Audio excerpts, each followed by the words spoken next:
फल साहब, ये अलायंस की हम बात करें तो मिफ्ता इस्माइल साहब और बहुत से लोगों के पास बड़ी लंबी चौड़ी चार्ज शीट है आप लोगों के ऊपर, तो दैट इज इनफ ग्राउंड के इस मुल्क में सियासी स्टेबिलिटी नहीं है, क्योंकि आपकी लेजिटिमेसी चैलेंजेबल है, जो मिफ्ता साहब भी बता रहे हैं और मैंने उसको फिर इंटरप्रेट करके समझाया। How do you take this? किस तरह लेजिटिमेसी लाएंगे, किस तरह अपने आप को लोगों के सामने सुरखरू करेंगे कि आइन और कानून के मुताबिक सब कुछ हुआ है इस मुल्क में या हो रहा है? कामरान भाई, ये बड़ा सिंपल बात है। लोगों के सामने सुरखरू तो कारकर्दगी से ही हुआ जा सकता है, दैट इज़ परफॉर्मेंस। वो हमारा हदफ है और हमारा टारगेट है। बाकी अगर आप लेजिटिमेसी की बात करेंगे, और जो सवाल आपने ब्रेक में जाने से पहले मेरे से पूछा, मैं अगर कमर भाई की गुफ्तगू को और उसके बाद मिफ्ता साहब की गुफ्तगू को इकट्ठा करूं, तो उन्होंने तमाम इलेक्शंस का, मैं अब दोहराना नहीं चाहता इसलिए सिर्फ रेफरेंस दे रहा हूं, तमाम इलेक्शंस का बताया कि किस किस इलेक्शन में किस किस तरह धांधली हुई। 2018 में बिलखुसूस आरटीएस का जिक्र किया। मिफ्ता साहब ने कहा कि इलेक्शन तो 2018 का भी रिग्ड था, आरटीएस को बिठा के इमरान खान को लाया गया, लेकिन वहाँ धांधली निस्बतन कम हुई थी 2014 से।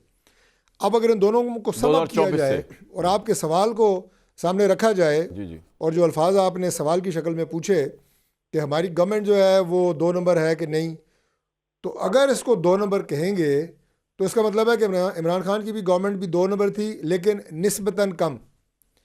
आपकी बात को सही माना जाए तो हमारी गवर्नमेंट इलिजिटिमेट है, तो इमरान खान की भी गवर्नमेंट इलिजिटिमेट थी, लेकिन निस्बतन कम।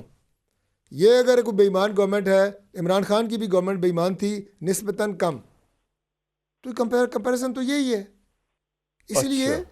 जो असल बात की ना कमर भाई आप कह रहे हैं कि भाई ये जो गुफ्तगू है, आप ये मान रहे हैं कि अगर आप उसमें धांधली के जरिए इमरान खान पावर में है तो आप भी धांधली के जरिए आए हैं, आप ज्यादा धांधली से है वो कम धांधली, आप मान रहे हैं? आज मैं आपको ये अर्ज कर रहा हूँ कि अगर इन दोनों बातों को, जो गुफ्तगू आपके प्रोग्राम में हुई है, सम अप करें, तो इसका मतलब ये है कि जो इल्ज़ामात आज मौजूद हैं वो इल्ज़ामात इमरान खान की गवर्नमेंट पे भी मौजूद थे। ठीक है। उसकी इलिजिटिमेसी भी उस वक्त चैलेंज की गई, और इनके तो डिप्टी स्पीकर जो है वो 4 साल स्टे ऑर्डर पे रहे हैं। उन्हें ट्राइब्यूनल ने डिस्क्वालीफाई कर दिया था 50,000 जाली वोट डालने पे। कई केसेस इनके साबित हुए थे कि जाली थे। अच्छा, अब आए आगे की बात यह है कि कब तक हम एक दूसरे को ताना जनी और एक दूसरे को जनाब तंज व तज़ीक का निशाना बनाने की कोशिश करेंगे।